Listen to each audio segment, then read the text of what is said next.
Welcome to Wednesday Night Live from the Basement. Here's your hosts, Rob, Daryl, and Joe. Good evening, everybody. It's Wednesday. Welcome from the basement. Daryl, Joe, welcome, gentlemen, and our special guest from Richard's Vinyl Tap House, Richard. Hey, guys. How's it going? Hey, everybody. Good. I say that every friggin' time, but it's pretty good. I guess I can't complain a whole hell of a lot, so I won't. I can, but I'm not going to because I really did. Did Long time no see, but I mean, we saw each other on Sunday. Yeah, exactly. It's like I said a minute ago. This seems all vaguely familiar. So I think we've all changed our shirts. I'm pretty sure. I should hope. Yeah, I don't know. You might have had the same hat on, but I generally always do. So yeah, this one just lives on a speaker over there that I throw on as I walk into the room. So you got to have the white panel. I'm gonna have to get me a white panel, I guess. I know this is what they wore. This is now their good luck hat, apparently. So yeah. I was going to say you're not wearing a Dunedin hat, so that's a step in the right way. I could go get it. I could get one.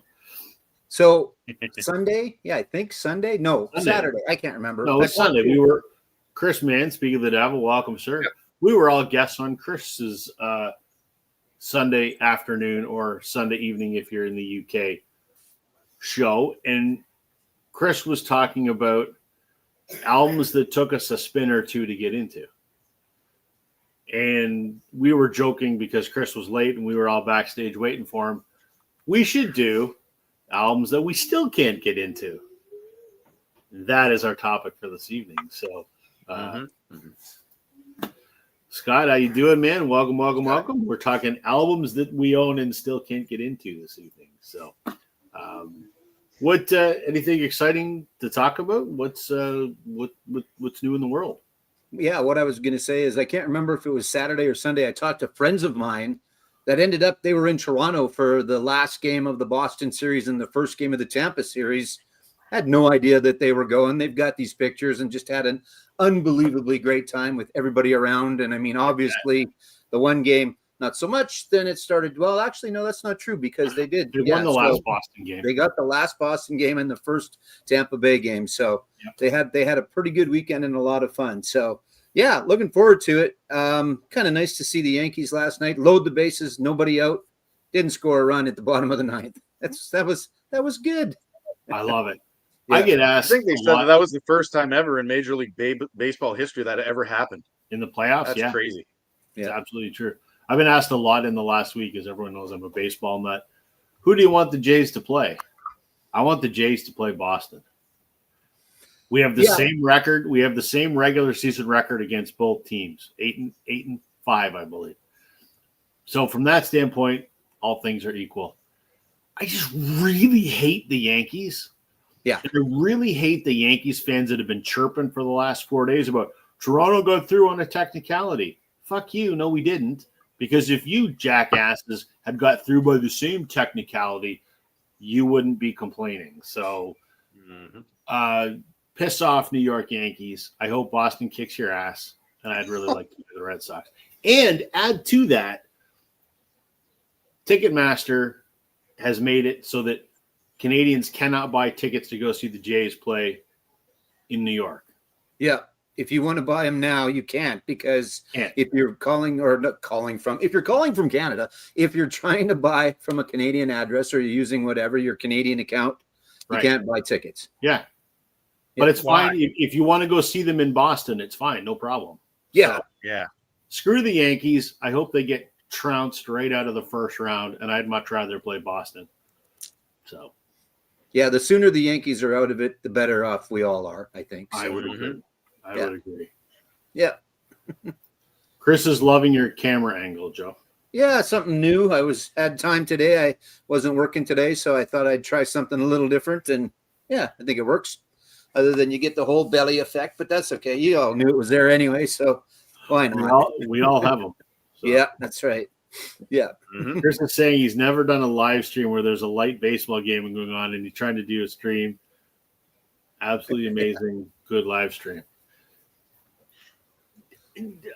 You were a priority, Chris, but my Blue Jays, so. That's right. Yeah. It's important. Hey. Yeah, Scott, it's true, man. I assume you're referencing the Ticketmaster baseball fiasco. Yeah, it's been all over the news here. So, whoever made that decision, I don't know, but that's pretty crappy. Yeah, hockey season. I'm more of a baseball fan than a hockey fan, though I still love my Habs. So,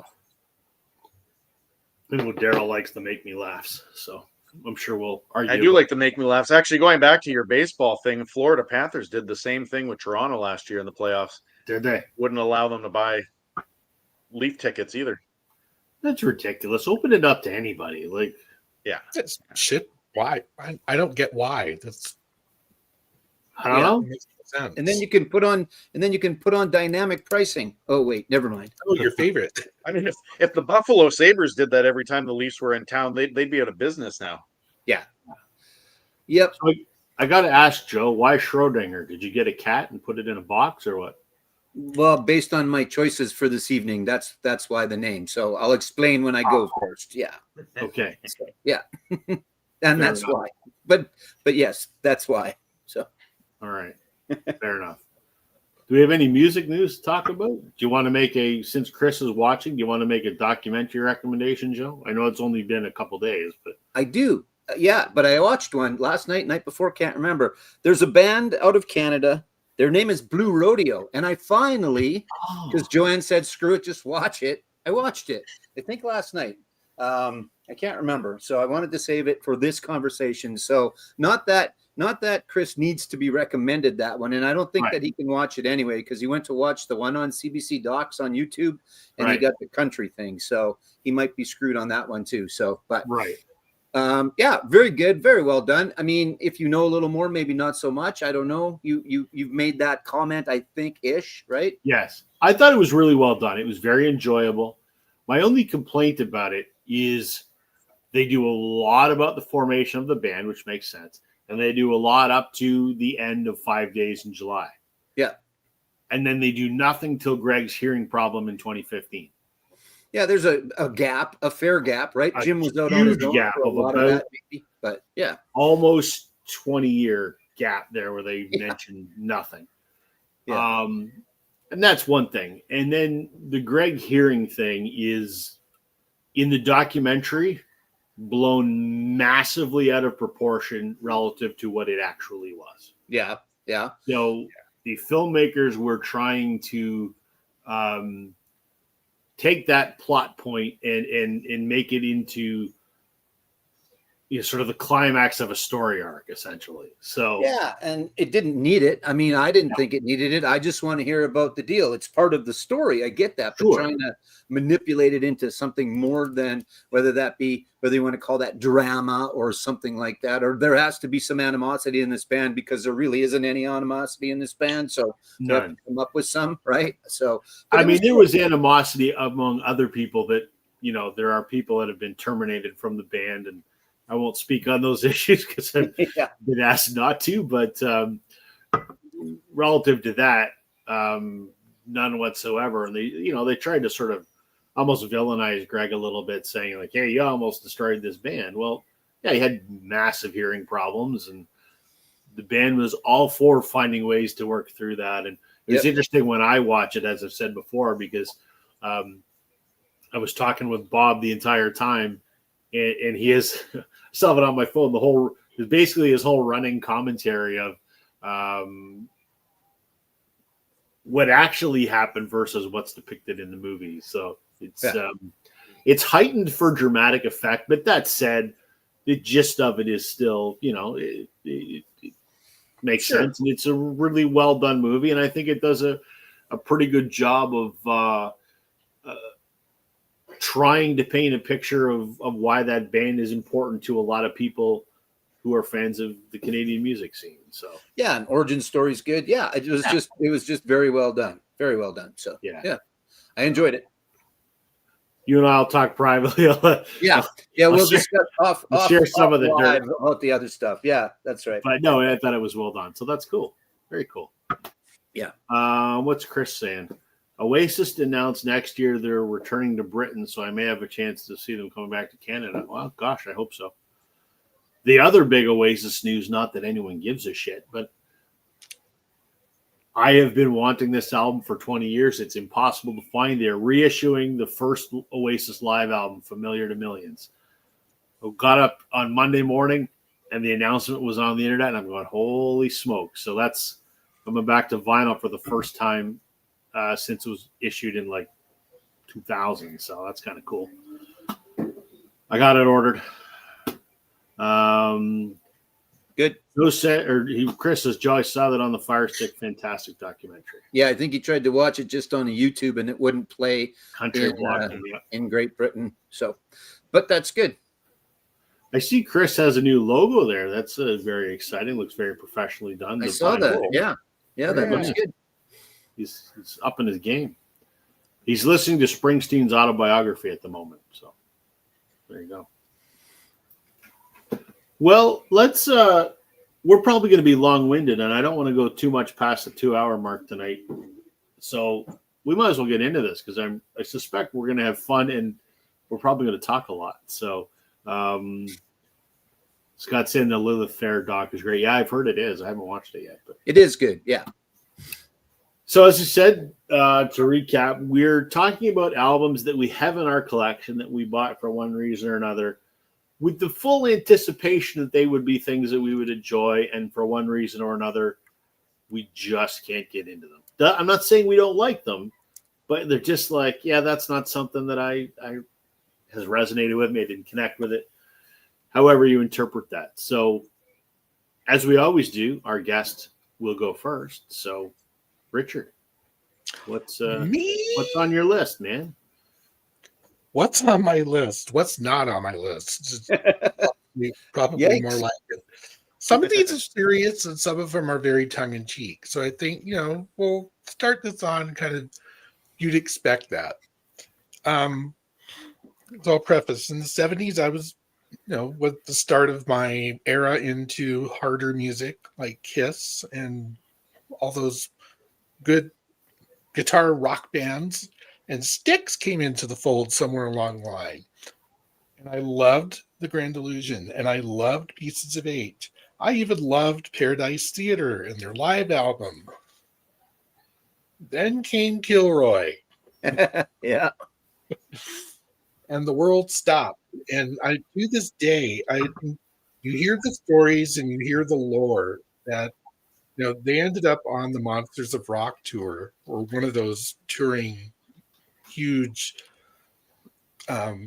rock stadium shows, and they were the headliners or pretty close to the top of the bill, and this is the album they were touring, and it's a concept album and it's full of ballads and it's full of dialogue and all of this, and it's a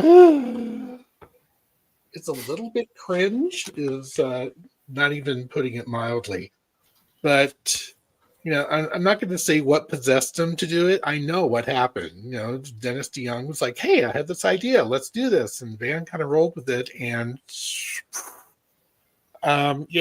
Kilroy is not the worst song in the world, but some of the ballads on here just want to make you go,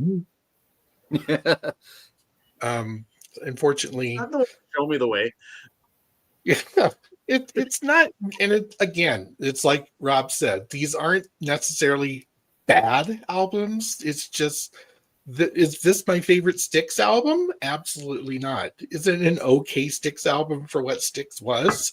Yeah, maybe, but after this, my interest in Styx really tanked, and I am more than comfortable sticking with their earlier works. This doesn't have Renegade. This doesn't have Queen of Spades. This doesn't have even Come Sail Away. There's Kilroy. So I can stomach Mr. Roboto every once in a while, like once a year. It's like, oh yeah, okay, but that's it though. Once a year, that's it. The second time it comes on, it goes off pretty quick. So, and I don't even know if I've listened to the whole album. Yeah, exactly. So this is not at the top of my list. There's some better ones, I promise you. But yeah, Styx, and it's also one of those albums I'm like, why am I still hanging on to this if I, can't really find my way into it? But I guess it's part of that, collector thing where you want if the minute you sell it or get rid of it, suddenly you want it back, or Yeah. you go buy it on CD, or you have it on CD, at least you still have it in a different way. So, Okay. Well done. Daryl. What you got? Okay, so some of mine are not necessarily going to be albums that I dislike, but some of them might be like musicians or bands that I've struggled. I have them, but I just struggled and struggled and struggled. I thought about going with the obvious choice first, but I'm going to leave that for a little bit. But I like soul, I like R&B, I like funk, I like that kind of music. But one musician, and it's one that actually got shown last week on our show because my son picked it out, and I only have 2 albums by this guy. But for whatever reason, I just cannot. I've tried time and again to get into Stevie Wonder. For whatever reason, I just cannot get into Stevie Wonder. This is the Inner Visions album, which has Higher Ground on it, which I like that song. But like Joe, with Mr. Roboto, it's I can listen to Higher Ground once or twice a year, and then the next time it's on, it's just switch. Though I think I like it much better than the Red Hot Chili Peppers version. I don't know what it is about that one. I just don't like that one. But I have tried like everything in my inner power to like Stevie Wonder's music. I respect him. I think it's phenomenal that a guy that is blind can play the piano and make the music that he does. I actually had a conversation with students about this today. Just the idea that Beethoven was able to create music and he was deaf, it's just insane to me. Or like, a Master Chef winner that was blind is able to win a food competition, right? But for whatever reason, I can't get into his style. I'm not gonna ramble on anymore, but yeah, Stevie Wonder, for whatever reason, I've tried over and over, and I just can't get into him. Listen, I'm the same way, Daryl. I respect the hell out of him. I don't have any desire to own any. Scott shocked. I like Rich's comment here. I'm an old bastard. I'm not wasting time on albums or bands I struggle with. Well said, sir. Hear, hear. Chris is saying he doesn't get it. He's tried. It's not that I don't like Steve. I just don't want to. I have no inclination to listen to him. So he would be one. I would be fine having a greatest hits of Stevie Wonder, maybe, and that would do me well. I listen to Stevie Wonder all the time, so it is. That's why they make all these different kinds, right? So I've heard lots of people say that they're just fascinated by him, and I think for me it's a style of music that there's a couple other styles that are coming up later that I just can't get into. Yeah, no, and that's why we do it. Yeah, I agree with this point too. He is all of those things. It is absolutely incredible. It's just it doesn't appeal to me. Very much in the same way that I know salad is good, but that doesn't appeal to me either. And despite my wife trying for 20 years, I've never eaten a friggin' salad. So well, you don't win friends with salad, according to The Simpsons, if you remember correctly. You're not going to do the dance, but you don't win friends with salad. So exactly. All right, Joe, you're up. All right, so you asked why Schrodinger, and you mentioned the cat. So yeah, one of the few things that I learned from watching television was Schrodinger's cat theory. For those that don't know, there was a dude named Schrodinger, and he put a cat in a box, and then he left it in the box for a while. I don't think all of these things actually happened. And then he taped the box shut, and then at some point the cat was either alive or it wasn't, but you had to open the box to figure out what it was. So that's Schrodinger's cat. Go ahead. It's a paradox. You don't know what it is until you open the box. So simultaneously, the cat can be dead or alive, or dead and alive, but you don't know. And that's you don't know exactly. So because I explained this on Sunday, so I'll explain it quick again. I have the opportunity to sell stuff that I don't want to listen to. So if I didn't want to listen to it once, after once, I had a pretty good idea I wasn't going to keep it. So it went into the sold pile, whether it was for a pop-up or whether it went to the store or not. So I don't have a lot of that. I got a couple in here, but the rest are going to be albums that I have picked up in collections that I've kept for myself that I haven't listened to yet. They've been sitting in a shelf.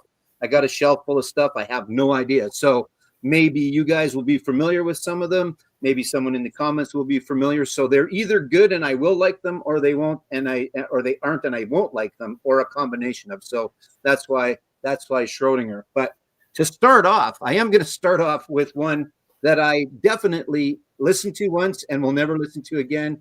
And it's Faster Pussycat. It's Between the Valley of the Ultra Pussy. This I thought was going to be, and this is all my own fault, and I completely take blame for it myself. I thought this was going to be a greatest hits because a couple of their albums that I really like, the sleazy kind of 80s, 90s greasy metal, they're harder to find. They don't come up. They're not available repress right now. So I went with this. And this is Tie Me Down, the lead singer from Faster Pussycat. This is his electronics impression, interpretation, that's probably the even better word, of a lot of their songs, and it sucks. So I'm going to keep it, though, because I don't know why, because it's purple. So I'm just going to keep it. But anyway, with a title like that, how could you? Exactly. So based on the fact that I really like the band, based on the fact that it had a lot of their hits on it, and based on the fact that partly because it was purple and it does have a very catchy title, none of those things have any redeeming qualities. So it's never going to get listened to again, but it's going to stay in the pile. I don't know why I don't take that one to the store and sell it, but it won't for now. So there you go. That's one. The rest are albums that I have not listened to yet. So they will either be good or bad. And maybe you guys can help me with it. So that's my take on how we're doing this tonight. Okay. All right. So just right off the bat, there was one that I'm like, I gotta pull that record. This guy, I've got some of his other stuff, and again, this is one of these people we separate the music from the person. Clapton. This is his album "I Still Do," which came out in 2016. I tried again tonight as I was getting ready, pulling the other records. I remember in 2016 when this came out, I happened to be in a record store in the next town over. The wife and I were in there, and this was playing. Obviously, you know it's Clapton because the voice is recognizable. And I went, it's kind of interesting. So I bought it, having heard like 2 songs. Got it home, listened to it, didn't connect with it. Listened to it again, didn't connect with it. It's collected dust. I've tried 3 or 4 times. Yeah, I still can't do it. To me, it's kind of a very disjointed album. Like on the first side alone, like Alabama Woman Blues is kind of a great, acoustic kind of blues number. And I'm like, yeah, okay, I'm into that. And then the third song, I Will Be There, is one of those like sappy Clapton ballads that just puts you to sleep, and you're like, fuck me. Yeah. And it's like, that doesn't make sense. So I should probably sell it, but I probably won't. There you go. Just couldn't do it. Most of his later stuff, I'm not. Yeah, I'm with you on that. Give me the John Mayall stuff. Give me the Cream.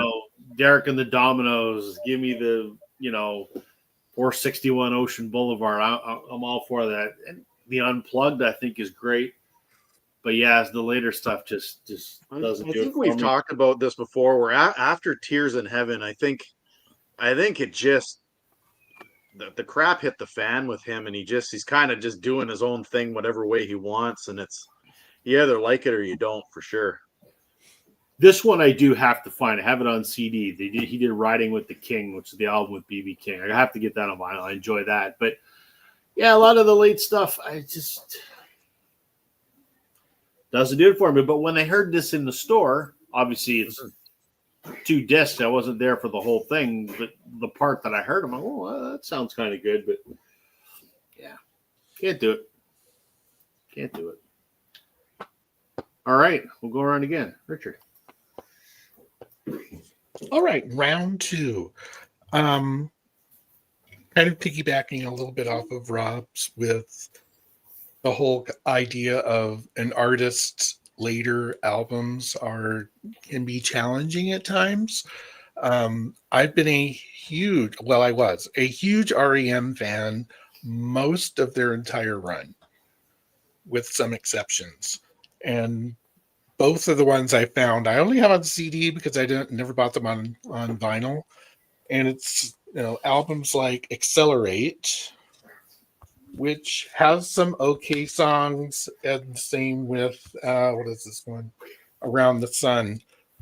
I actually think this is the tour I saw them on, where they played a small venue downtown, the same place I saw Bowie at the Fillmore in Denver. And I think they were touring this album. Could have been this one. I don't remember.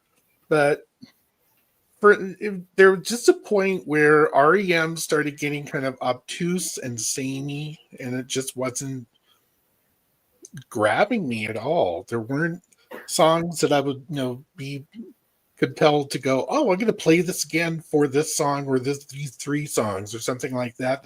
I can't even think of one song off of either of these that really is something that jumps out to me and says, play me now.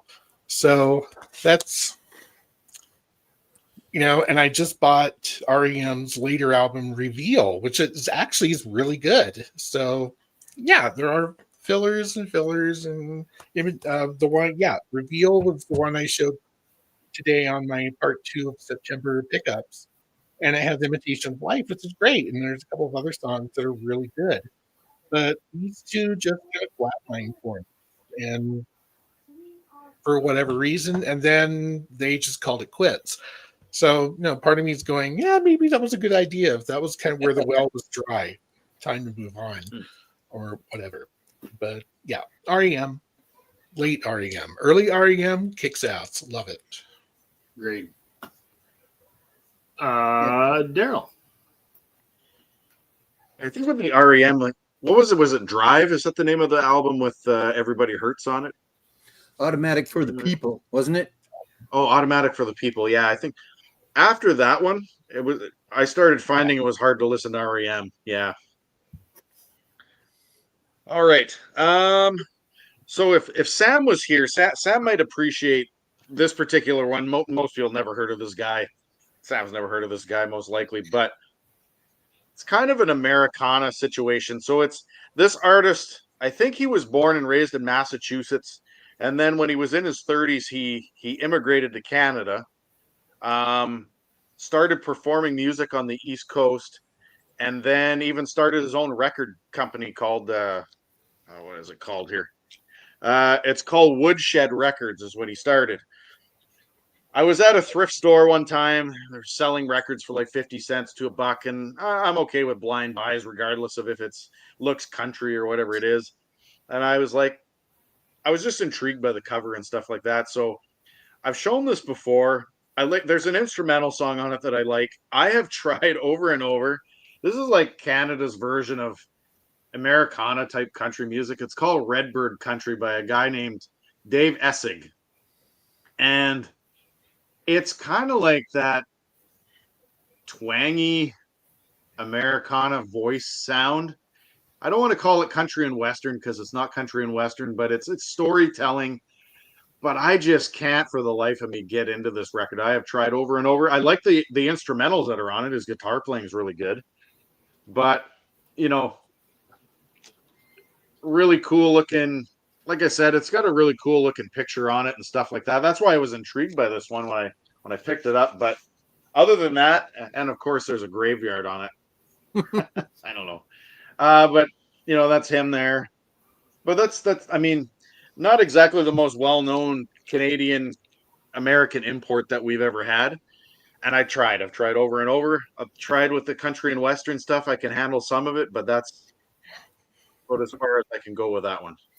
Am I going to sell it? I only paid 50 cents for it, so yeah, I'll keep it. I agree with Ryan on this point here. One band he's not into, the Rolling Stones. Me neither. Just can't do it. My entire adult life, I would go so far as my entire life. When I started listening to music when I was a teenager, I've got my dad's copy of Hot Rocks, and there's like 3 songs in there I like. The rest of it, zero interest. I don't know what it is. So. I'm going to get kicked off our show for saying this, but there's a reason I only have the Red and the Blue album. Have a good night, Daryl. We'll see you later. Right. Bye. Yeah, and for some, that's fine. The Stones, I'm the same way. I have Hot Rocks on CD, a couple of CDs, Emotional Rescue. Why? I don't know. I have a few, but I want to deep dive into the Rolling Stones? No, not really. I have no comment. Hey, Tim, how you doing? Tim's late to the party. Tim, Tim, how are you? we're talking albums tonight that we own, but we just can't get into for one reason or another. So Chris is saying he bought the Stones' greatest hits. Oh, my goodness, I'm shocked. Not the greatest hits. He ended up selling it, he says. He sold it. Wow. I don't know. They work for me. I listened to Some Girls the other day. That is an unbelievably good album. Even the disco part. Yeah. Yeah. Well, we all have lots that we, I mean, but yeah, I disagree. I agree to disagree on that one, but that's why we're here, right? As my dad used to say, opinions are like assholes. Everybody has one. Everybody's got one. Exactly. 2 comments. I've noticed it before, but I've never mentioned the Sean and Hammer up behind you. Do you have a listening copy as well, or is that just so beat up it's in the frame? Or because that's a great album. I have two. That's a good album. It is a good album. Yeah, I have the other one with the heart on it. I can't think what it's called. That's a good one too. Yeah, no, it's good. And I've noticed it lots of times. I noticed it Sunday and didn't bring it up. So for once, I'm going to bring it up. And the other thing, I've probably listened to them before, but Chris, you'll be happy to know I went down a Stereophonics rabbit hole last night and listened to like about 10, 12 songs. And I'm just trying to find the right one to order from my distributor. So I will have some Stereophonics in the next little while. It's pretty good stuff. Chris, I don't know if you guys have listened to it or not, but they're good. I like them. They are good. They are good. All right. So again, I'm the outlier in this, where I'm not going to kind of stick to our script because I just didn't have a whole bunch. And so I've got, for those that might just be joining, these are going to be albums I've never listened to. I've bought, they're out of collections. I've put them aside, and then I've got to listen to them and maybe keep them, maybe not keep them. So as an example, and I think, Richard, you will know this one. And actually, I've heard 3 songs off of this, but where I've heard this was actually on Nirvana and Unplugged, because the Meat Puppets 2, they do 3 songs with the guys because they were big influence on Mr. Cobain back in the day. So this is Meat Puppets 2, not their debut. They might have had an EP, I think, before it, but this is the second one. This is a reissue. This is not a original because they are insane money, but this is one that it came in a collection. I just haven't had a chance to listen to it yet. So it's been in the listen to bin. Richard, are you familiar, or I guess anybody familiar with these guys? I know of the Meat Puppets. I've heard it, but I don't think I have any, to be honest. Yeah. They did like I said, I know dirty water or something. Yeah, well, I think they did. What'd they do? Lake of Fire, Plateau, and Oh Me, I think, are the 3 that they did with Nirvana on Unplugged. So anyway, so that's one. So if you're in the comments, please feel free to comment whether I'm going to enjoy that or not. I'm fairly certain I am, because I have a pretty good idea of what it is, but you never know what the rest of it's going to sound like. And then if you're watching this later, please feel free. We don't get a lot of comments after the fact. So if people are watching this after, leave the comments in there, because I'm probably not going to get to these dozen albums right away. And maybe I'll get to one faster than the next if you leave me a comment that, yeah, you got to listen to that, dumbass. You could call me a dumbass regardless, but, throw in that you should listen to that. And I am going to listen to them. They'll get listened to eventually, just they haven't yet. So. So you're saying you're going to play and enjoy your Meat Puppet? I am. Yeah. Wait a minute. What? Yeah. Okay. Fantastic. Stereophonics are great. Chris says you need to get Performance of Cocktail. Okay. And I was thinking of getting Greatest Hits just to get me somewhere for now, but it wasn't available. So, yeah. Chris is saying all my nagging over the last 2 years has made Joe listen to Stereophonics. Love it. Go and listen to Performance of Cocktails. There you go. I will. I will. And Ryan, I assume, is talking about Meat Puppets. So I would imagine. Yeah. Good. Okay. Where are we going to go? We're going to go here. Chris might be shocked about this. Maybe not. I don't know. We all know I'm a big Oasis fan. We all know that I'm a big Noel Gallagher fan. I can't do Noel Gallagher's Council Skies. His most recent solo album from 2023. There's Noel there looking, as he always does. Yeah. It's a gatefold, so here we go. Ooh. Yeah. That is not why I made up the rule of we have to show gatefolds, but See, I told you Chris is going to be shocked. You listen. Okay, so here's the thing. Huge Oasis fan. When Oasis broke up, I followed Noel. I thought BDI, which was Liam's band, was not very good. Liam's first solo stuff, not very good. Noel's solo stuff right out of the gate was amazing. His first album, Noel Gallagher's High Flying Birds, great. Second album, Chasing Yesterday, pretty good. Third album, We Built the Moon, I didn't like that at all. Then the single for this came out, which I can't remember what the hell it was called. It doesn't matter. I heard the single before this album came out. I thought, ooh, okay. I like where this is going. And I'm not saying that this is bad. I just, I'm not going to, I'm going to listen to the debut probably. Or I don't listen to it very much. I just can't get into it. I find, so Council Skies is a color of gray, apparently from a paint company or something. And it's supposed to, England tends to be overcast and gray. And, he wanted this to, the sort of, as I understand it, kind of the dreariness of council housing, which I guess is not, the best in the world. And the color gray is what I think of when I think of this album. I mean, my office is painted gray, but that's bland for a reason. But this is a gray album. It's just kind of like, except for the single.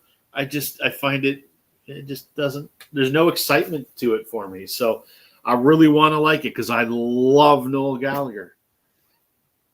So is that a double album or a single album or what? It's just a single. They just put it in a gatefold and there's nothing in the other half. So okay, I just wondered if it was a double album and it was like plotting. Or... No, I probably just need to listen to it more. Rob Walker's going to just destroy me for saying I didn't like something. Listen, Rob, I'm a massive Oasis fan and I love Noel Gallagher. I have a hard time getting into Council Skies. I love Noel's other stuff. I'm not saying, like I said, I don't think it's bad. It's just not the first Noel Gallagher that I'm going to listen to it, and I don't listen to it very often. Love the single, but yeah. Devin loves it, and I know Rob loves it, and I'm probably wrong. So I remember it getting used. Is it I never got songwriting? Sorry. What's that? Joe? No, Richard, go ahead. Go ahead, Richard. I just remember it was getting really decent reviews when it came out. I don't follow. I'm not a huge Oasis fan. I like Oasis, but I really haven't gone down the Noel Liam route. And but I remember that when it's like people were giving it pretty right. It was critically acclaimed. Put it that way. Yes, and I thought the single was awesome, but just the rest of the album didn't hold my attention. So. I know, Rob, you think because you've talked about it before, and I just need to listen to it a little bit more. But I want to love it because I'm a big Noel Gallagher fan. So, Ryan, we touched on this off the top before you tuned in. Boston, because I hate the Yankees and I want them to get spanked and I want them knocked out in 2 games. We have an equal record against both teams, so there you go. No, we want that to go to 3 games and then Boston wins so that they have to waste more pitching and stuff. Well, that too. Or 2 games. I mean, yeah, either's going to work, but that's the better scenario somewhat is that Boston takes it in 3. Right. Rob, I'm sorry that the level of entertainment that I'm providing tonight is not on par with what you're looking for. I'm very, very sorry. Doing the best I can.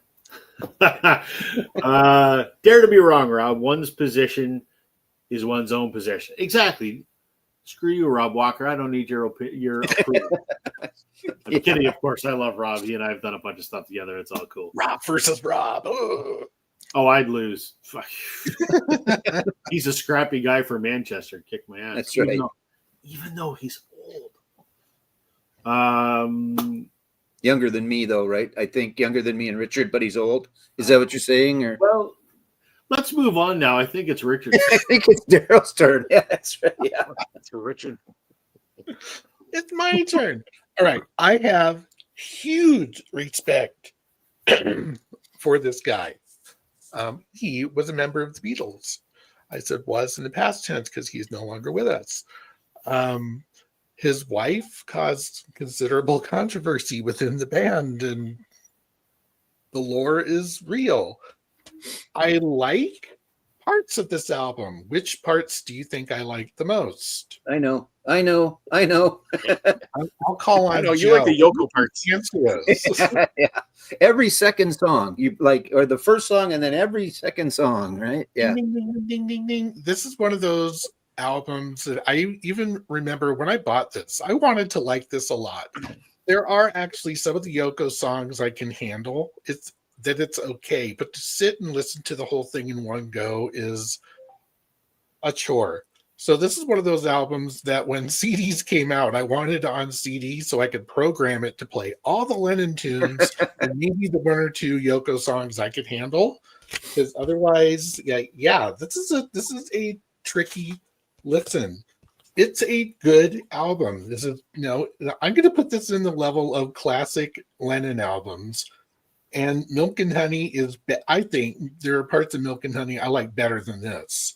So, yeah, it's just a tricky one. I can't sit down and say, I'm going to listen to Double Fantasy in its entirety and enjoy it. Because I'll be like, oh, that Yoko song, Kiss, Kiss, Kiss is coming on. I'm going to go load the dishwasher or something, and just kind of tune it out. And then Woman comes on. Say, yay. So, yeah, love the album, love the artists. And, it just, Yoko's and John's love is amazing, but I wish they kind of separated the art sometimes. So I've talked about that album before because I'm a big Lennon fan. I don't give a shit about the other solo Beatles. And I have a tough time with that album. It's because for the same reason as you, not interested in the Yoko stuff. But the problem is the stuff that John put on that album, I'm going to go so far as to say are probably the best songs he wrote ever post Beatles. I mean, stuff like Watching the Wheels. Watching the Wheels is fantastic. Oh, my God. Beautiful Boy, like, lyrically. Wow. Right? Those songs are so goddamn good. And I'm like, oh, man, I gotta suffer through the Yoko stuff. Or I stood at the turntable and I picked the needle, Yeah. I'm sorry, Yoko. I was watching a video the other day of some of the worst live performances that have ever been recorded on national television, and the one where she is singing with John and Chuck Berry. Chuck Berry. And Chuck Berry's rolling his eyes on Chuck's stage like, right at what her. is this shit? It's just awful. Yeah. Scott, I don't want to shit on Yoko. I mean, John loves her and that's cool. And, she's her and Sean, but now Sean, they're responsible for putting out a lot of John's music because more was released posthumously than when he was alive, right? So we have her to thank for that. Just don't sing, please. I can't sing, and I know that I can't sing. And even if I married Taylor Swift, who's a big famous person, doesn't mean I should sing. You married John Lennon, doesn't mean you should sing. So, yeah. she sang before, though, right? So there is that. I mean, it's not that. It's not like, hey, But you, two comments. Scott, DJ Vintage Vinyl, has met Yoko. That's why I think, or Yoko. I think that's why the comment. And then the other is, you're right. Not that you need me to clarify, but that the John songs on there are so good that you can get to the next John song, because I'm not a big fan of the Yoko stuff either. And that's, she was what she was, and we probably got some John songs because of her, right? Like a little bit of a muse, right? So we have to give her a little bit of that. But yeah, good choice, sir. Apparently the Yankees are up by 1. That sucks. Chris is saying John's his favorite. No one else comes close. Yeah, I agree with that. Daryl, your turn. All right. So Chris is going to like this choice because it's a best of. It's a greatest hits.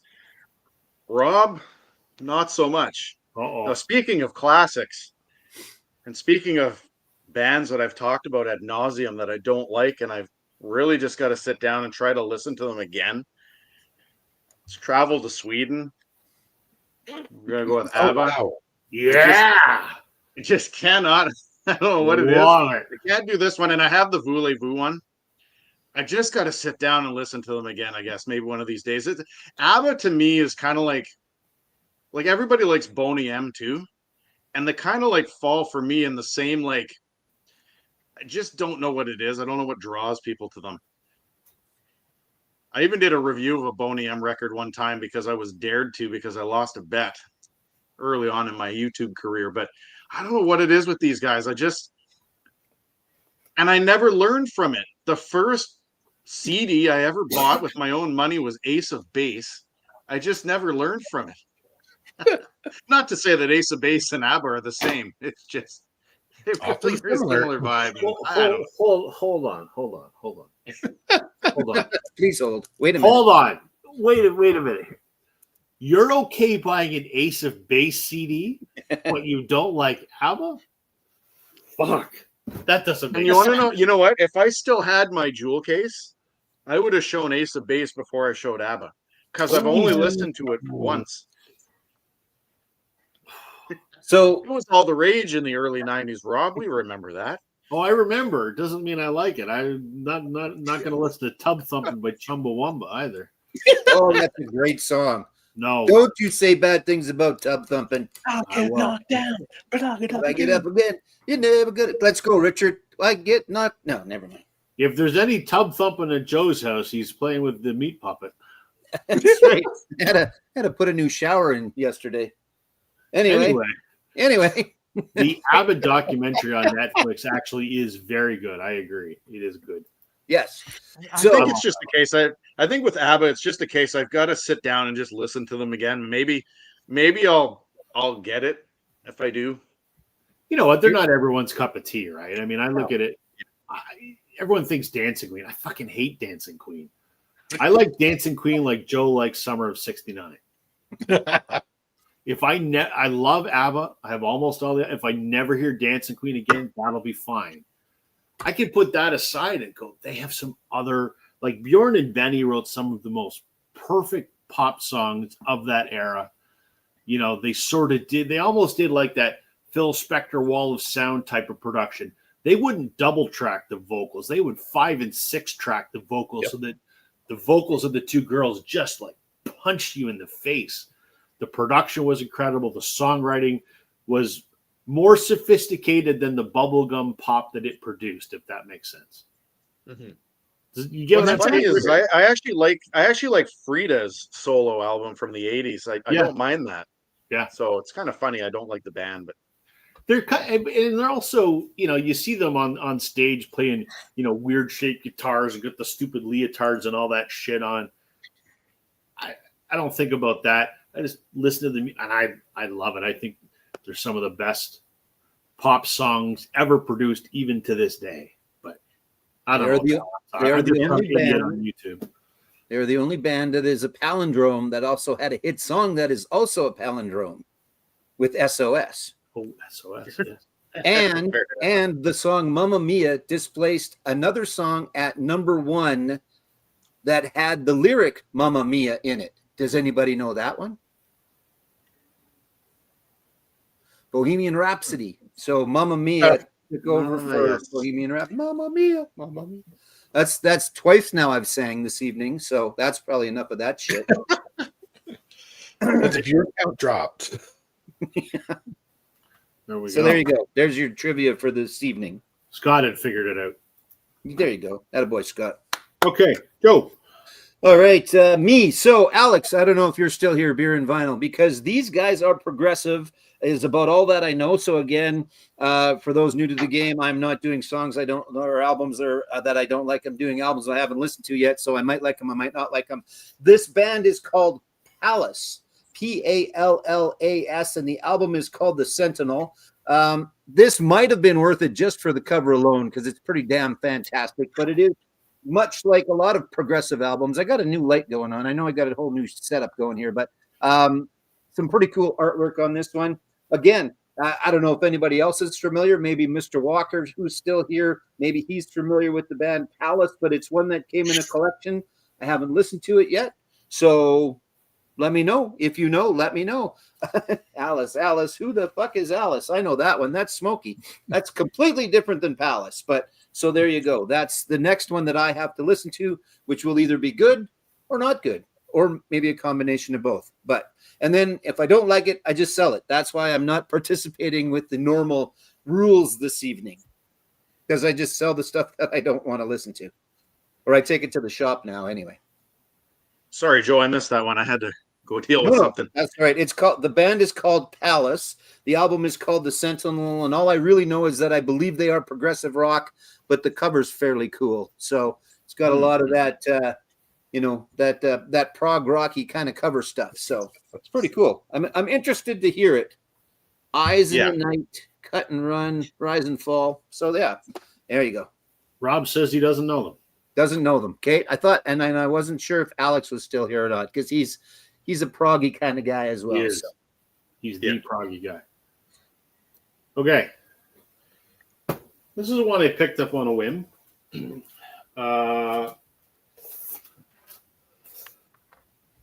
This is an album called South of Here by Nathaniel Rateliff and the Night Sweats. So here's how I heard about these. I had no idea who the hell they were. I don't watch music television. Not that we have music video TV anymore. And I don't listen to the radio. I don't stream anything. But in my YouTube algorithm, I saw a performance that he did on Howard Stern covering Springsteen. And it was, what did he do? Frig. Dancing in the Dark, I think, or anyway, I don't remember what the Springsteen cover was. And I went, holy shit, this guy's pretty good. And then I watched a couple videos of him performing, and all right, interesting. And then so YouTube started suggesting that I should watch more Nathaniel Rateliff's videos. And I saw an ad for his tour, and the song that they were using to promote this tour on these YouTube ads was a song called Heartless. It's an original. And I went, well, I really like that song. And it's kind of, a Springsteen, Heartland kind of, that kind of vibe, I guess. So I saw this, and it has the song Heartless on it. This is his current album from 2022. So I bought this, having heard just one song. And it's okay. I mean, it's kind of what I expected, but it just the other songs are not as good as the song Heartless. I struggled to get into it. It's the kind of music I should like. So it's a guy, singer-songwriter, plays a Telecaster, kind of got a gruff voice. He has a saxophone player. I mean, he's trying to be Springsteen. So I should really like it. But I just kind of like, So, yeah, that's all I have to say about it. Nathaniel Rateliff and the Night Sweats seems to do really well live. He did a great performance at Farm Aid. Mm-hmm.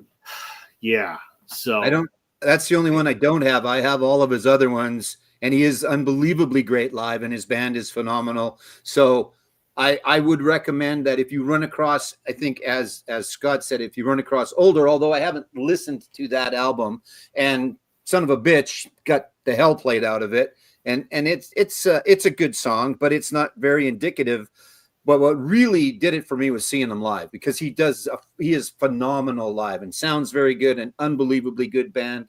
like you say, he's got a bit of a horn section. He's got the guy on the Hammond organ. It is everything that you should be, I think, enjoying. Right. But so I would give a couple of the early albums more of a shot if you run across them, but maybe not. I don't know. That's another question. Now is he tainted or no? Like, does that work if that's the first one? Not necessarily. Right? No, I think it's just a matter of I probably need to put it on my turntable, sit here on my couch, have my phone sitting over here on my desk so I'm not distracted, and just listen. Yeah, and I think that'll probably be what does it. So I think he's on. I don't know if that one is, but he was on the Stax label. I'm not sure if he's still on Stax or not. He was on Stax as well. Yeah. So, like I said, I really enjoy it, but I haven't heard that album. So maybe that's a departure. Maybe so. Yeah, I don't know. We'll keep trying. I guess it didn't hook me instantly. I mean, the song "Heartless" is incredible, but the rest of it, I don't know. It's not that it's bad. So. There's another band like it called The Common Heart, which is also really good. I'll have to make a note of that. Yeah, I haven't listened to them. I'm gonna write that down right now. Hey, look, it's young Curtis. You write it down, Joe, and then tomorrow, and I'll be like, Joe, what was the name of that band you wrote down? Yeah, I'm writing it down. So you would think it would be easy for me to write it down since I am sitting at my desk and this is my place of work, but I don't have a notepad around here anywhere. So not at the moment. The work stuff gets cleaned off when it's record night. So, Curtis, how you doing? Yes, I got to have the Jays hat back because, I was jinxing them before. That's what it was. So we'll try a new hat approach when they play on Saturday. Okay, back to the top, Richard. All righty. Well, this is a band that I really have always wanted to like more. That I have seen. I saw them at the Tibetan Freedom Fest when I lived in DC, and their lead singer covered some songs with REM's Michael Stipe, and Michael Stipe played some songs from this band, and the band is Radiohead. And I want to like Radiohead a lot. There are some songs that really do register with me, but then it just seems like, I lose interest, or I don't know what it is. And Kid A is the album. I was looking through the song list and I'm like, I couldn't tell you how any of these songs go, not one. But with, some of their other albums, like, oh yeah, Fake Plastic Trees. I love that song. I even like Creep. It's one of those songs that comes on the radio or whatever. Yeah, I'll play it. But they're a band I want to like more, and I just I haven't found my way into invest a lot into getting their stuff on vinyl. So I have a lot of it on CD. I do have a couple of records on vinyl, but what am I missing? They're amazing to watch their videos when they do like those sound studio things and it shows the making of this album. Watching what they're doing is fascinating, and the production is stellar, and Tom York is amazing. But as a whole, it just like go put it on your sound system and just play it and listen and absorb it, and it falls fairly flat, and I don't know why. So yeah, I can't disagree with you, Richard. I like Pablo Honey, and I like the Bends. Those are fantastic albums. But then they did Kid A, and then there's that OK Computer one too. OK Computer, I like, and In Rainbows. Yeah, for me, I can't get into Kid A or OK Computer. For me, it ends at the Bends, and I don't know what it is. They just kind of the early '90s stuff is much different. More, that's just more like techie, maybe. Well, and it might be because I started at the beginning with them at Pablo Honey, and I liked Pablo Honey a lot. And then they totally changed direction and went more ambient, and lush production and layers of sound and stuff. And this became sort of their staple signature sound, and I want to like it. I feel like if you could actually get tickets to a Radiohead show, good luck, first of all, because they sell out in like 12 seconds, if that. they've come to Red Rocks a few times. It's sold out. Boom, done. So, I would love to go sit down and see Radiohead, see an entire concert, and process it, and go, now I know what they're doing. Now it makes sense, and then I can go back and get into this stuff. But it doesn't do much for me, and I don't know why. And what's the? I think what it is, like for me, Richard, maybe you can agree or disagree. I mean, I think for me, there's a distinct genre style. It's that mainly alternative Pablo Honey and the Bends, and I think they went a little bit weird. They changed their style altogether. I think is for me was the issue. Yeah, and it was such a dramatic change that for me it was just like overkill. It's like there's the difference between changing your style of music to incorporate new elements. Like an example would be for me Wolf Alice, who I loved Wolf Alice's first album because they were more leaning towards a shoegaze sound. Now they're more electronic, and I'm like, I don't like it. So yeah. These two are also in the pile of I have to listen to. They weren't in my pulled out pile, but because I think I have Rainbows. I don't even have Pablo Honey. I don't know why, but I don't. It's just one of those things that I haven't come across. So I'm going to add this to the listen to soon, and I will be reassured by the fact that you think it's what it is. So we'll see. We'll see. But they're interesting to me is that I have so many Radiohead albums, but I feel like I don't get them at a level where I feel like I should be at now. Mm-hmm. Yeah. and there's certain bands, there's definitely certain bands that I can listen to their stuff regardless because they do change, but that's not the case this time, right? Is what you're saying? Yeah. Okay. No, that's fair. Boo. Boo. Like I said, we wanted it to go to 3. Remember? Fair. So we'll look at the positive side. It'll go to 3. They'll waste more pitchers. Okay. Someone will get hit in the head. Maybe someone will get injured. Okay. Yeah. I should say that's not fair. I shouldn't say someone should get hit in the head. That's wrong. No. He's gonna be okay if he did get hit in the head. But maybe someone will pull a hamstring or there you go. Someone will pull a hamstring. That's much better. There you go. Yes. Okay, Daryl, you're up. Okay, well, maybe my next 3 choices.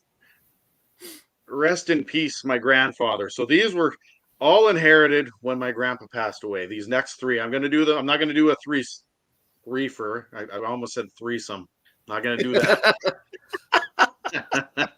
And then he said that's different. But these are inherited from my grandfather's collection. I have never, for the most part, been able to get into like new age type music. So Yanni,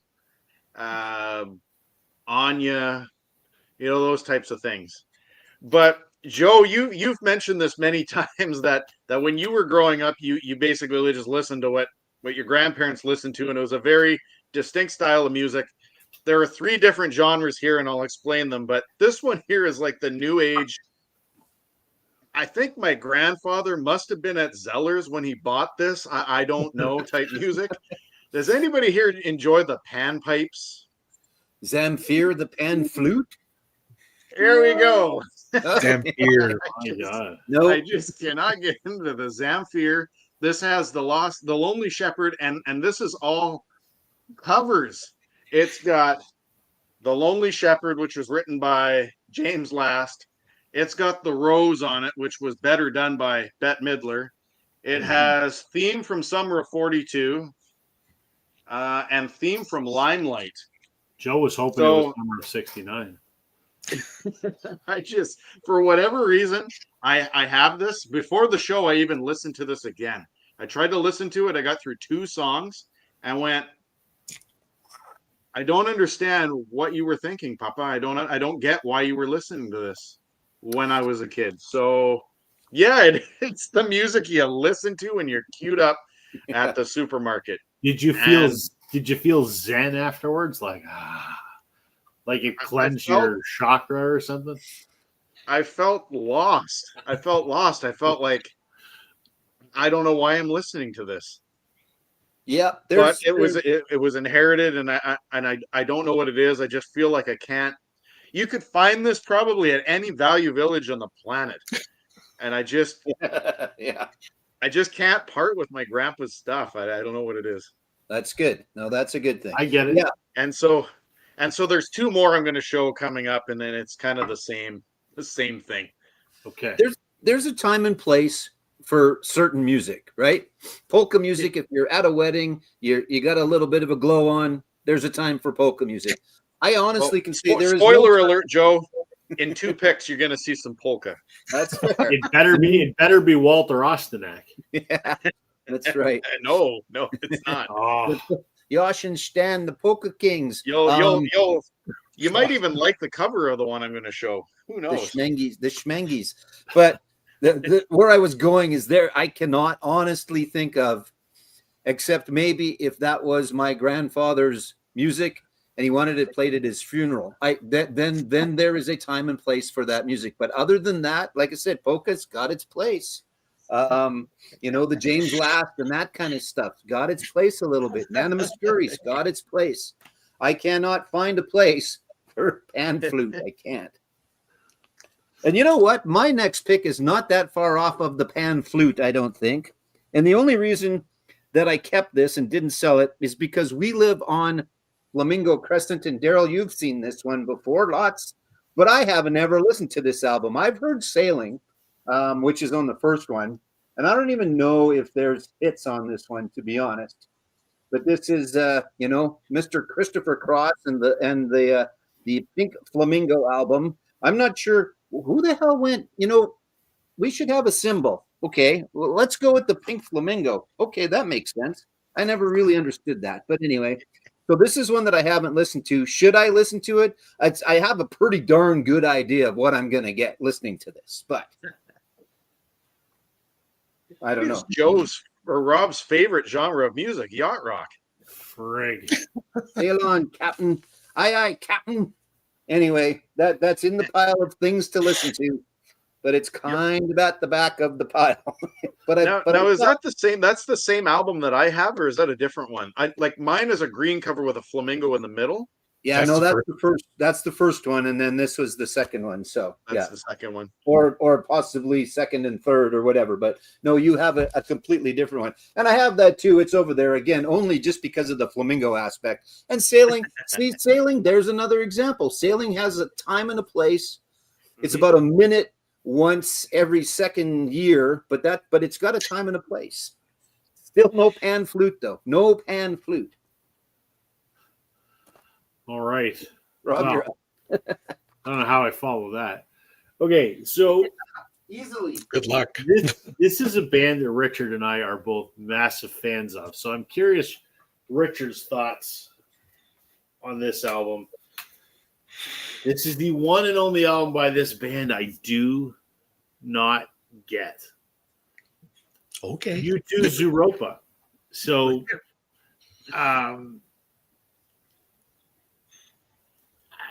I've tried. What's wrong with it? I don't know. So this, for those, I guess, that don't know, the Zooropa album sprung out of the Achtung Baby tour, right? So and I love Achtung Baby. It is not just one of my favorite U2 albums, one of my favorite albums, period. Absolutely love it. And Pop was the one that came after this. Yeah. But I can listen to Pop. I can't listen to this. And I don't like the song Numb. I hate the song. I love Numb. Numb is freaking classic. The only song in here that I love this song is Stay Far Away So Close. Love that song. The rest of it, I don't know. I like his Lemon. That's the only one I like. I don't even like that. Lemon I don't like. I like Lemon, and I like Numb as well. So I don't know. Maybe it is it. Yeah, I don't know. I don't know what it is. The thing I don't like about Numb is the music video. Like, I can't imagine having love people that fucking poking video. and prodding at my bald head the entire time. Yeah. I just, and I want to like it, right? Because I really like everything else. Songs of Experience, I'm not a giant fan of, but I can listen to it. This, I don't know that I've ever listened to it start to finish. I don't know what it is. This is an OG copy from 1990 whatever, and it's absolute, like, you can tell it's hardly ever been played, but I See, if you get the reissue, you get the 12-inch, 15-minute long version of Numb and Yellow as well. They're basically the last side on the second disc on the reissue. So the dance mixes. I think I'm okay with that. Not Okay. having that. I think it's Okay. probably okay. Yeah. All right. Fine. I want to like it, and I don't know after 25, 30 years what I'm missing, but I'm just missing something on that, and I thought if any U2 album you would show, it would be that last one of all the acoustic covers, which is absolutely abysmally bad. well, here's the difference. I get that album. I don't like that album. This album I just don't get. It's a subtle difference, right? Like, I understand what Songs of Surrender was supposed to be. I just don't like it. This, I just can't get into it because I'm missing something. Or it doesn't. What I don't get, Rob, is if they had gone from, say, pop to that, it might make a little more sense. But they went from Maybe. Achtung Baby to that. Yeah. Right. Yeah. And then did pop, And then Yep. just pop. Yeah. Yeah. which I don't is know. like going. Doot, doot, doot. So, Devin will I'm take re- it off your hands. There you go. Yeah. I'd love if I wasn't a completist, I would happily send it to you, but Yeah. I would have a gaping hole in my collection, and that's like an itch I can't scratch. we can't do that. So, yeah, I know that I'm in the minority, and my best friend is a massive U2 fan. That's his favorite album. He's like, why don't you? It's funny because he and we've been to U2 concert before, and we lived together. We're both massive U2 fans, and it seems like all the albums that I love, he hates, and all the ones that I'm not a fan of, he loves. So, like, I think Songs of Innocence is great. Not a big fan of Songs of Experience. He's the other way around. He goes, Songs of Innocence bores me. I love Songs of Experience. So, to each their own. We can just all agree that Achtung Baby is unbelievably good. Unbelievable. Unbelievably good. Yeah. Unbelievable. And I'm so glad I saw that tour. Oh my God, Zoo TV Oh, I is wish. freaking beautiful. It's just gorgeous. Okay, you guys have a choice: Earworms or Elvis. Elvis. Sure. I listened to Elvis today, and it was great. Okay. I now preface this. I like this album. I like the songs, but there's something about the way they produced this album that annoys the flying out of me. You can say it if you want. Richard's Point where I don't even Richard's have it. Flight. I don't even have it on vinyl. So it's Elvis Country. And the reason I have a hard time with this album, and you're nodding because you know where I'm I going. agree.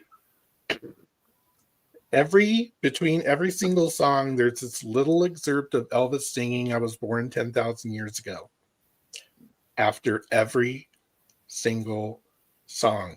And for me, it absolutely crushes the flow of the album because it's like, oh God, I got to hear that freaking thing again. And I have gotten to the point where I put this on a flash drive, taking out all of Cleaned the it up, snippets. did you? Yeah. And I will tell you, it is a million times better. It's a very good album if you do that. But if you have to sit through, I was born about 10,000 years, I was like, ugh. It destroys the mood. This is a really good album if it were not for that. This is the Legacy CD, which has bonus CD of Love Letters, I think. Love Letters from Elvis, which is an okay 70s thing. But yeah, I don't know what they were thinking, why they did it. 1 or 2 times or different riffs in between the songs would have been great, but it's the same freaking riff every single song, and it annoys the piss out of me. There. My said it. my issue is I just don't like Elvis doing country. That too. Because I'm like that doesn't make sense. That would be like that makes as much sense as Kiss doing nursery rhymes. Well, yeah, if you listen to Gene's solo album, kind of. It just he's the king of rock and roll, right? And that voice, I just can't do it on country. Baby So, Elvis. yeah, I can't do it. I was listening. Side note: I was listening to one of my favorite Elvis records today. It's Elvis live from the International Hotel in Las Vegas. It's so good. It is so good. He does all those early rock and roll covers. So good. He did another one live from the International House of Pancakes. It's a completely different album, but it's pretty good. Is it syrupy? It is a little bit. Oh, that's pretty good. Carol, it's your turn now. Show us something from your grandpa.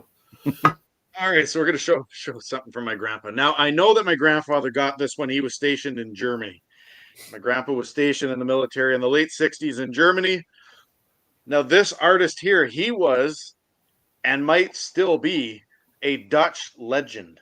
He had all kinds of hits in Germany and in the Netherlands and all across parts of Europe. He was a teen heartthrob. So when this album came out, I think my dad was like 10 years old or 11 years old because he's the same age as my dad was. And it's a genre of music called Schlager music. So if I were sitting in, say, a Dutch or a German pub, but it's not really beer drinking music, but it kind of is beer drinking music sung by a teenager, that's how I kind of would perceive this. And the guy's name is Heintje. Oh, Yep. God. I've seen these in thrift stores. You see these in thrift stores all the time. And I've got like 3 different copies of Heintje because my grandfather was a huge fan of this guy.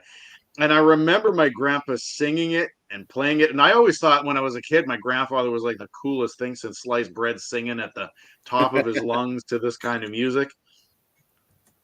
But now I'm in my 40s and I'm like, this is just, I can get through it. I was listening to this one earlier too because I was like, man, I gotta listen to it again just to get the vibes. And there's something about it that I like, but I could never listen to this stuff on a regular basis. It's just, it's there. And once again, I can't part with it. I can't get rid of it. It's just something that my grandpa listened to. It reminds me of my grandfather. And yeah, it comes out maybe once a year. And that's all I got to say Nothing about wrong that. with that. It's one of those. If I first contact someone about buying a collection, like if I see him on Facebook Marketplace or something, well, what are you looking for? That is an example of what I am not looking for.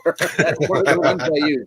Nana Muscuri, James Last, and that album. Well, not necessarily that album, but I don't need any of that. And there's a lot of those collections out there still because it was very popular, right? Like you said, it came over with them from Europe and stuff. Like I think, my dad probably had some in it and things like in his collection. So yeah.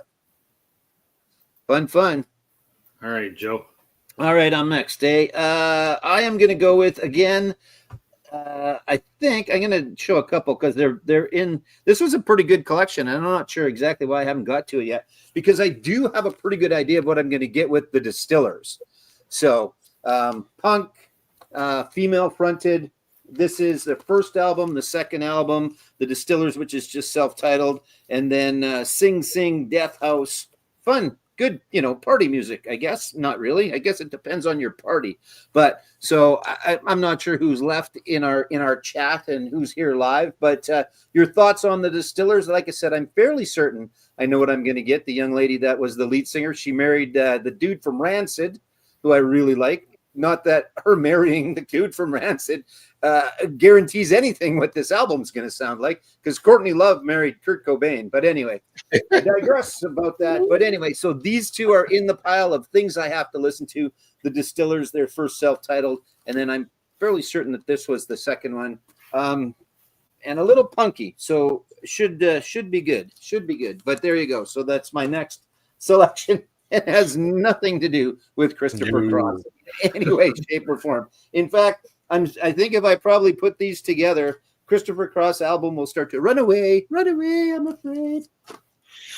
The dog would chase the flamingo away. I think so. Yeah, exactly. That's right. So, yep. Okay. I'm gonna talk about an album I bought. Sight Unseen, because of the two names that are on the cover, and the two names on the cover are the only thing that is on the cover. Mavis Staples and Levon Helm did an album called Carry Me Home.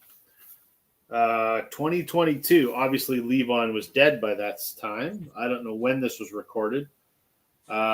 Late teens, I think, or early 2010s, I think, without me reading the liner notes. So, Levon Helm, the drummer from the band, that sold me right there. Love Levon. Sold. Mavis Staples, people I'm sure probably know who the Staples are. The Staples singer, Pop Staples. They did a song with the band on The Last Waltz. Mavis has an incredible voice. It's this soulful, powerful, I don't know how to describe it. So I'm like, all right, Levon and Mavis did an album. I am in.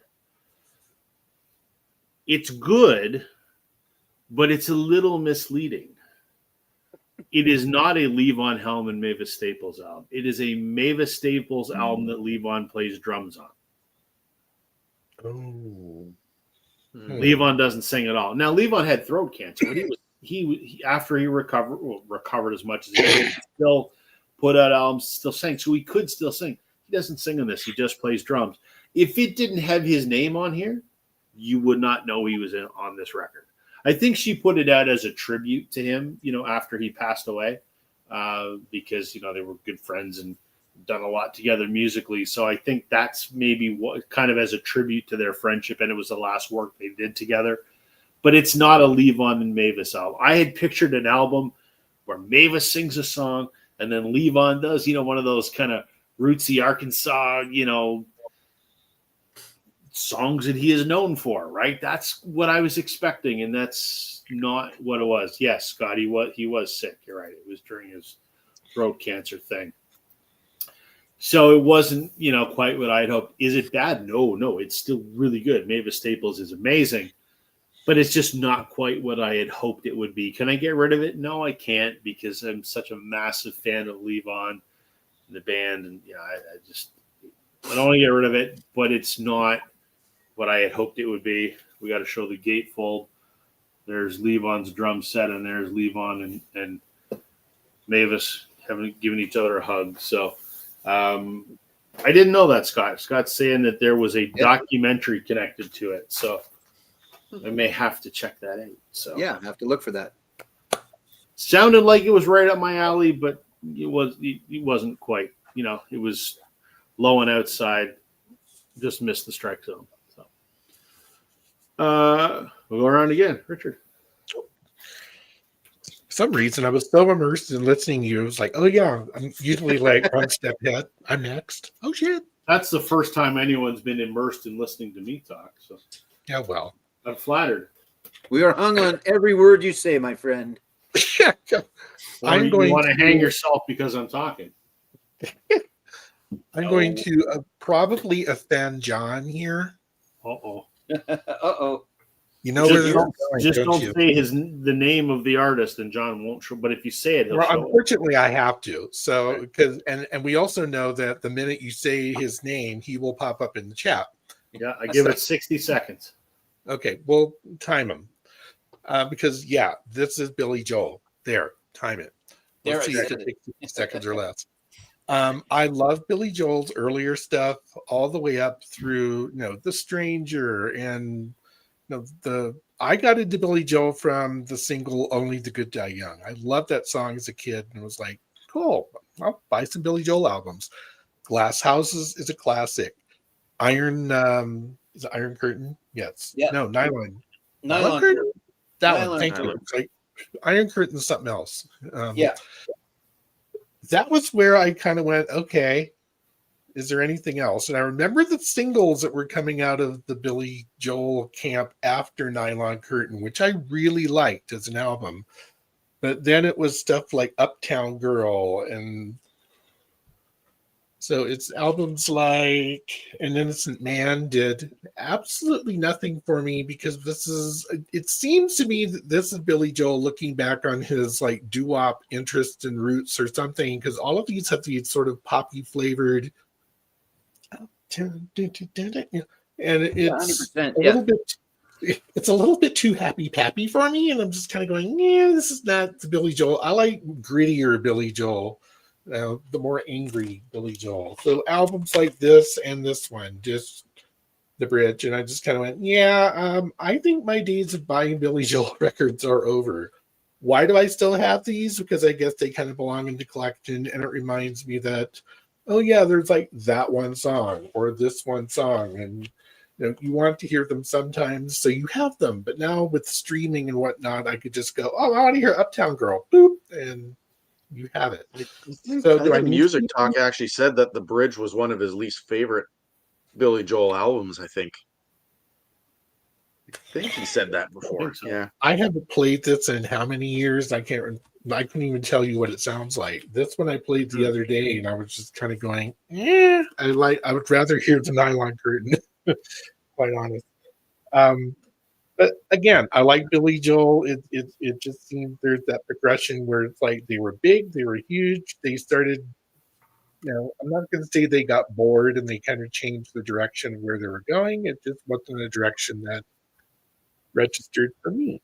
He was in love with a supermodel at that time. His brain was not working correctly, so you have to give him a little bit of slack. You got to cut him a little bit of slack. He might not have had blood went to his brain somewhere else. I was going to say, he might not have had complete blood flow. Yes, but you're right though. So Glass Houses, monster. Nylon Curtain, pretty good, but yet different though from Glass Houses. Glass Houses, phenomenally for sure.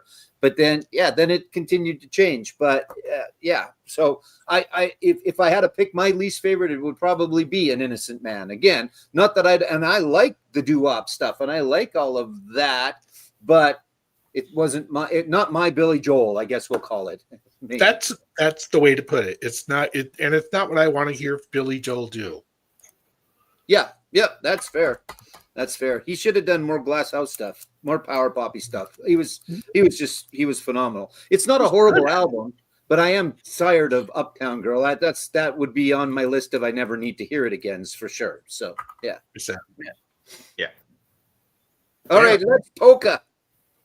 All right, this is the last of the Grandpa collection here, and polka it is, yes. So I can handle Weird Al, man. I love Weird Al and his polka stuff and all of his. What do they call those? Where he does like a whole pile of songs in one little. Yeah, I know what you mean. Yeah, his compilations or his mashups or his like a mashup. So I can handle that. But this is another one of those like my last choice. You can find that at any thrift store. Yeah. Well, this one kind of fits the bill too. And so what we're gonna do is I just gonna show it. We're gonna slap our maws and we're gonna clap our paws and we're gonna dance to the music of Gabby Hawes. Oh, nice. And your maws. I don't know what else to say. I think it speaks for itself, really. It sits in my collection because it's an heirloom, and that's about it. I would feel somewhat weird getting rid of it. And this is my short speech on this one, and then the rest of these I can talk about later. But yeah, polka music is it's not my thing. You could probably find that at any thrift store, and like Rob said, Mr. Osternack and all those other polka music things. And Joe, I think you've mentioned this before, like you listened to a bit of polka music growing up. Oh yeah, for sure. Yeah, like Saturday It's night. just not my thing. It just I think that if I was in Germany or something drunk at a bar and they were playing polka music, I could probably get up and dance Oh a yeah, tune or two, but I'd yeah, have to you'd be be in all some over pretty that. good spirits for that one. Yeah, like I said, it's got its places, right? It's got its Of course. its spots, weddings, right? Things like that. Yeah. But yeah, my dad used to. I've told the story before. I used to get a case of beer and throw on the polka music, and him and mom would have a couple of dances and a couple of beers, and it was a good old Saturday night. So it was good. It was good. And Scott talking about seeing Weird Al. Weird Al is phenomenal. Weird Al is who should play the Super Bowl. Never mind Bad Bunny. Weird Al, because just it'd be so good. It'd be very good. But anyway, I digress. So Yeah.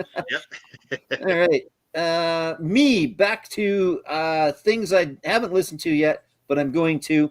Although again, this is another one that I feel fairly certain I will enjoy. I just haven't had a chance to listen to it yet, and it is Big Star. This is the second album, not Big Star first. I just picked this up. I'm not sure why. Again, it was one of those where I went to go look for it and I didn't have it, so I bought it. But again, I don't think it's going to stray too far from the first one. Richard, I don't know. You guys both familiar? Everybody familiar with? Not both. There's three I'm of you. familiar with. I haven't actually heard that one, but I'm imagining it would be similar to the first one. So I would think so. Yeah, I would think so. So it's definitely one that I'm interested in listening to. Alex Chilton. Chilton was the one that was in the box tops, right? And then went on to Big Star after that. So yeah. Again, I don't think I'm not. It's not going to stray too far, I don't imagine, but we'll see because I just haven't listened to it yet. So there you go, Big Star and Radio City. Okay. Anybody been to Radio City Music Hall? Anybody? No. Okay, just checking. All right. Artist that I loved and then I didn't. And her latest record, definitely not. I've talked about Grace Potter before, from Grace Potter and the Nocturnals. I loved Grace Potter and the Nocturnals. And then she went solo, and the solo stuff is not great. I can listen to some of the solo stuff.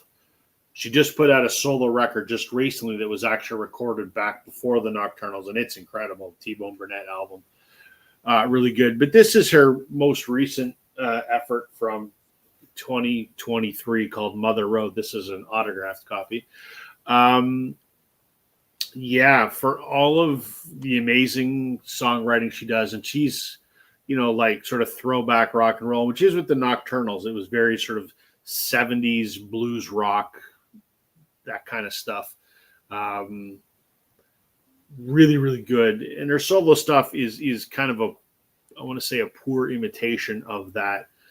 Her band's not nearly as good, her songwriting's not nearly as good. But what really irks me about this record is since then she has done too many drugs. She has smoked way too much and not taking care of her voice, and it's gone all raspy. And she had a very sort of like Grace Slick, Janis Joplin, like that kind of. You agree? You know what I'm talking about, Richard? Would that be a fair assessment?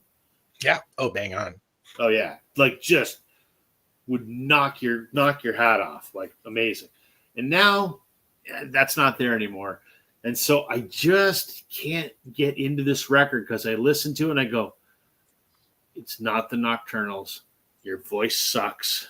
It's not that it's a bad record, because it's not, but it's just, I can't get into it because it just pales in comparison to what it could have been or should have been had she not got an ego and said, I'm bigger than the band. So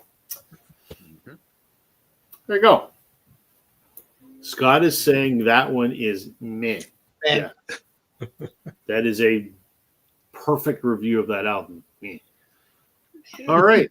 I think we can go around. We've got 25 minutes left. I want to make sure we finish right around 10 because the wife's waiting for me to finish binge watching something tonight. So we'll keep it at the 2 hour mark. So I think we can comfortably go around at least one more time. So with What that do you in want? mind, we might get 2 more times. Just depends. But we're going to keep an eye on the clock. So, Richard, We'll work take it it out. away. Okay. I'm going to go with another Beatle, not Ringo. I'll be honest, I really haven't gotten into any of Ringo's solo stuff. I have tried. It's not something I'm going to go out and buy. It's Jimmy But- Nichols. But McCartney, I like a lot of McCartney's, and I've talked about this on other live streams and other videos where McCartney's solo albums are so hodgepodge to me. They have peaks and valleys throughout almost all of them. But this one is just such a wild card. This is Pipes of Peace, and it's almost like Paul can't make up his mind if he wants to play with Michael Jackson or be Michael Jackson or something. It's all over the map style wise. It goes from up tempo numbers to down tempo numbers, this, that. There's no cohesion to it at all. And it's one of those ones I don't even think I've played side 2 because I can't get there. You go, well, that was fun. And I struggle with what does that say? Is it Say is the Michael Jackson song, right? Yeah. I struggle with that one so much because I feel like McCartney is buried by Michael Jackson. It's more of a Michael Jackson song with Paul McCartney accompanying on a Paul McCartney album. It doesn't make much sense. Where Eddie Van Halen played on Thriller, you would never know unless someone told you. But on this, it's a Michael Jackson song with, you know where I'm going with this. Anyway, it's a gatefold. Got to show it. Yep. Pretty pictures. And that's it. It's a strange little press to play. Yeah, I agree. Pipe to Peace and Press to Play. All of the P albums. Speaking of He put out. Speaking Sorry, of go press ahead. to play, welcome, Andrew. But yeah, My question, Richard, is if Say wasn't on that album, would you like it any better? no, I would like it worse. Then it would have no draw at all. I don't think there were any other hits other on this other than that. It's just kind of, we said Grace Potter was meh. Everything on this is meh except Say, and even that's kind of meh. I like Richie's comment. That album is a turd. Yes, it is. He put out the most music, though, right? So if he would have not tried maybe to be so prolific and put so much out, we might have got stronger albums. Because all through, and I'm a McCartney guy, I'm a Lennon guy, I'm George. I like them all. So go ahead. But this came out of the same sessions of Tug of War, which is a brilliant album. Yeah. How do you go from Tug of War to this? I don't get it. So yeah, he was much more hit and miss in his solo career than in his Beatles career, for sure. But there's not a bad Wings album like Back to the Egg, borderline. But Venus and Mars. Yeah, Venus and Mars, all that stuff, so good. But anyway. Hello, sir. Ryan, welcome from Tokyo. How you doing, my friend? Mm-hmm. Scott's saying he loves Tug of War. Tug of War. I was late to the game with Tug of War, and I love that album. Andrew's saying it is a weak album, but you enjoyed the title track. Press to play, obviously. Tim's saying some of Paul's later albums are freaking amazing. I thought that album was a throwaway from the Tug of War sessions. Could be. Don't know. We need Tim here because he's like the Paul McCartney expert. He's got like 1,500 Paul McCartney albums. So. That's right. Yeah, exactly. Tim's our. I know he's watching. He's commenting there. Tim's our McCartney expert. All right, Daryl, you're up next. What you got? Okay. So in the past, I've made no qualms about saying that I'm not a huge fan of this duo, and this kind of fits in for me to what Richard was saying about Billy Joel and An Innocent Man. There's that one or two songs that's on there. The one that's on this one for sure, because it's the title track. If I never had to hear it again, I never would. to me, they had one of the worst hockey goal scoring theme songs ever in an NHL arena. And I just can't do Hall & Oates. I don't know what it is. I don't like Private Eyes. I think it falls into what you were saying about Billy Joel. You know, it's just, I can't listen to it anymore. Just overplayed. And for what it's worth, I mean, with the exception of, I'm just trying to see if there's even any other songs on here. It's a forgettable album. I can't go for that. I can't stand that song either. This was actually gifted to me. My brother bought this for me for Christmas, thinking that I liked Hall & Oates, and I just don't get it. Method of Modern Love from another album. I can't remember what it is. I can't stand it. I just don't get the draw to Hall & Oates. And, you know, Simon and Garfunkel, right in the 70s. I get Simon and Garfunkel. I really like it. But this duo here, they just don't make sense to me. So I don't know what you guys think of Hall & Oates, but I just don't get it. Yeah. That basically Abandoned Luncheonette, Rich Girl, all that stuff. But then, yeah, their 80s poppy shit, I was just not a huge fan of. Kind of like, for me, and I think it's the opposite for you, Daryl, kind of like Chicago, I take the early stuff and not so much the latter stuff, where I think that's a bit of a reverse for you maybe sometimes. But yeah, for sure.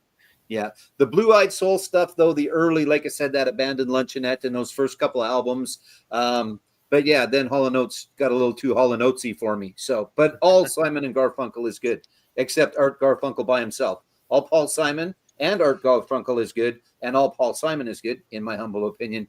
I don't have a lot of time for Art when he sings, and he harmonizes nicely. But anyway, I digress. That's a totally different show. That's another show for down the line.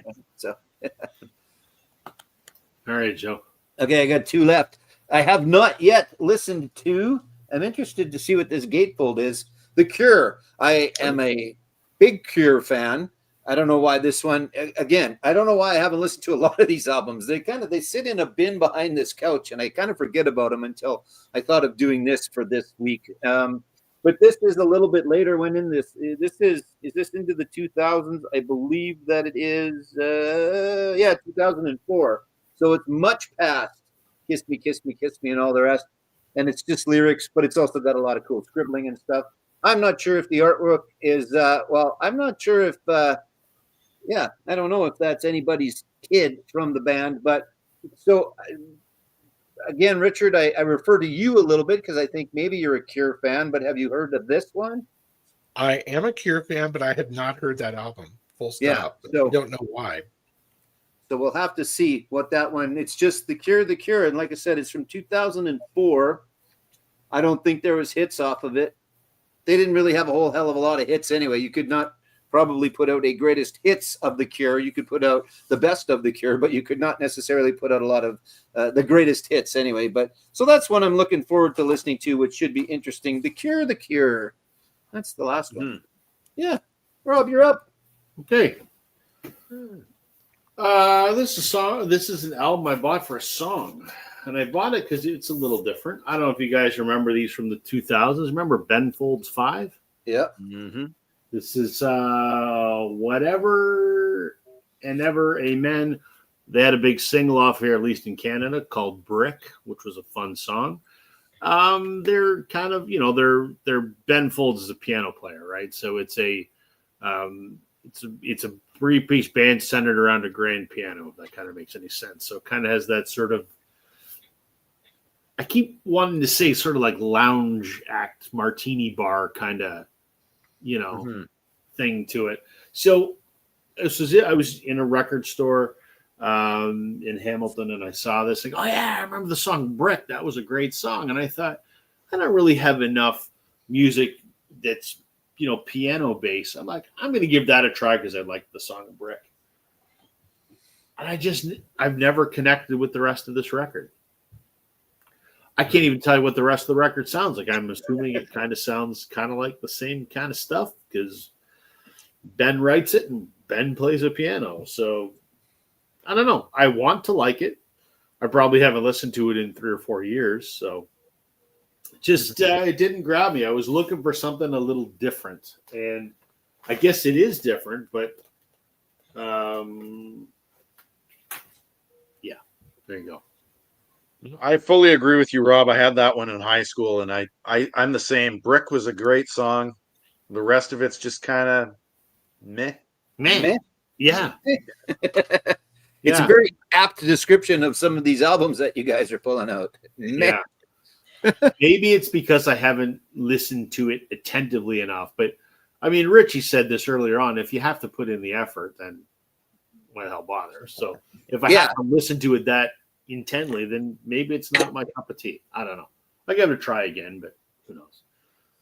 All right, we got 15 minutes, so we could go around one more time. Let's do that. So, Richie. Hey, do you want to do like multiples or just... do whatever you want. You know, if we can get the four of us done in the next 10, 15 minutes, that would be great. Perfect. Okay, I will do that. So the earworm that I gave you the choice of comes from my love of Jefferson Starship, my budding appreciation of Jefferson Airplane, and my absolute despise of Starship. Yeah. While I am one of the few people who actually does like We Built This City, and I would gladly karaoke it, no problem. Love that song. If we're at MGK, we go do karaoke. Rob and I are doing We Built This City. Hell yes. Okay. Mm-hmm. Other than that, and Sarah, which was the other absolutely hit, which is just sappy and blah, I could not tell you one passably decent song on this album. And I love Mickey Thomas. I love Ray Slick. I love it. I love the team. I don't like the work. So it's just that's fair. Yeah, read it. And this is it's meh and it's irritating at the same time. So that's one. I adore David Bowie. I just bought another David Bowie album today. I bought Outside, whatever it is. No, Hours on vinyl. Because it was half off. Okay, I'll buy it. But this David Bowie album, for some reason, it doesn't gel. And I know it's a lot of people's favorite David Bowie album for different reasons. Excuse me. But I have played this many, many, many times, and I can't spring to get the reissue of it on, super amazing vinyl when my $5 copy is just fine because I don't particularly enjoy this album. And I don't know why. It's okay. It just doesn't resonate. Couple more. Low as a grower.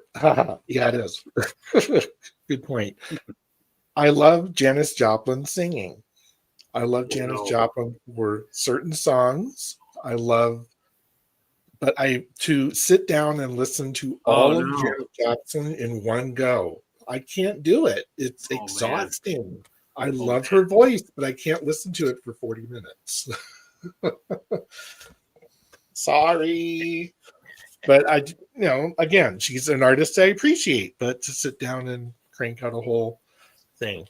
Two more real fast. Elvis Costello. This is the only Elvis Costello I need and want.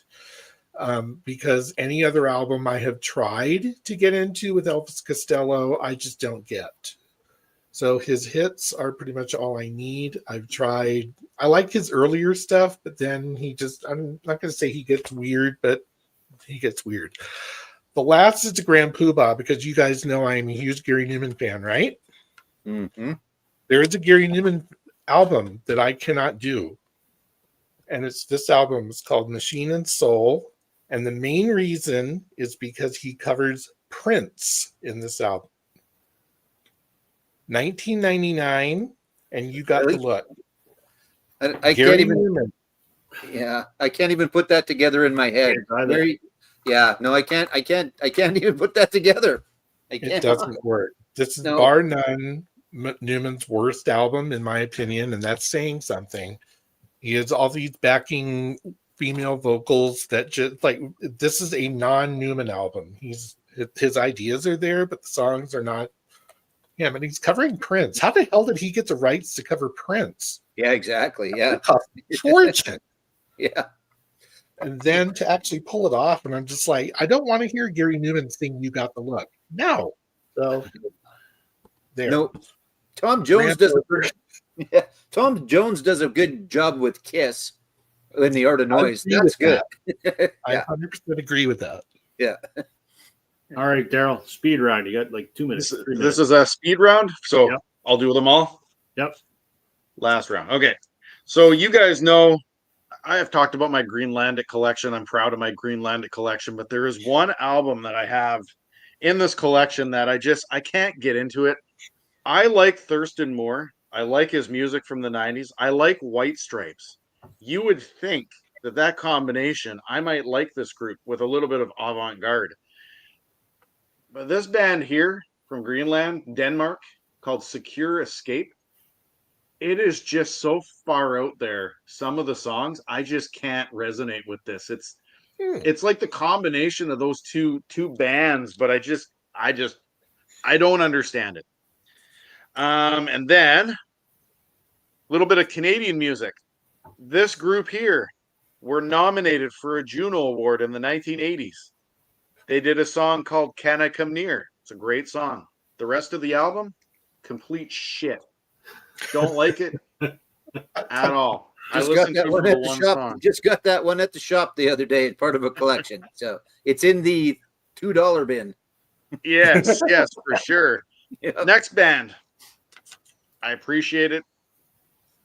They're on a television show from the 1960s. Sam St. John, I think it is, loves these guys. I know where you're going. The Monkees. Really? I have the greatest hits, and that's all I need. That's all you need. That's all I need. I couldn't do a deep dive of them. No. Now, this one here, Richard, you might like, because you like dark wave and synth pop and stuff like this. Is like a more modern version of it, but to me, it's just like the same drony stuff for the entire album. You might like it. I don't know. It's a band called Black Marble, and they do a song called it's an album called A Different Arrangement, but I can't get into it. Check it out. You might like it. You might appreciate it more than me. Got it. Black Marble. All right, we're going to finish this off with 3 more. One of them is a soundtrack from the 1980s, like the movie. Thought the Grease soundtrack 2. might be good. Grease 2. But No. don't like the soundtrack. Out of Africa, I like the movie, but just don't like the soundtrack. There's no hits on it. It's just all just music from like the movie itself, the ambient music and stuff. Don't get it. Another Canadian musician, more from the folk style. I think it's just a vocal thing. I don't like his singing. A lot of people like Bim, but he's from the 70s, 80s, kind of a folky guy. I just can't get into him. Tried. I have another album of his. Can't do it.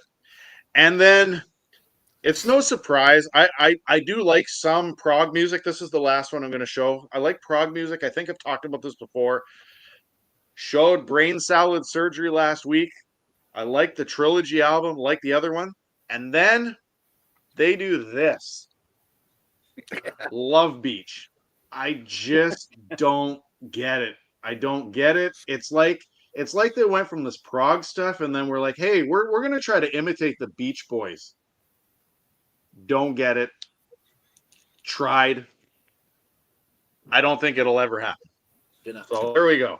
Emerson, Lake and Palmer, Love Beach. Yikes. Yikes. Okay, I'm going to just do one because we're going to get you out of here so that your wife's not mad at you. This is one that I am very much looking forward to because it is Brian May, Sir Brian May and Friends on here. It's so good.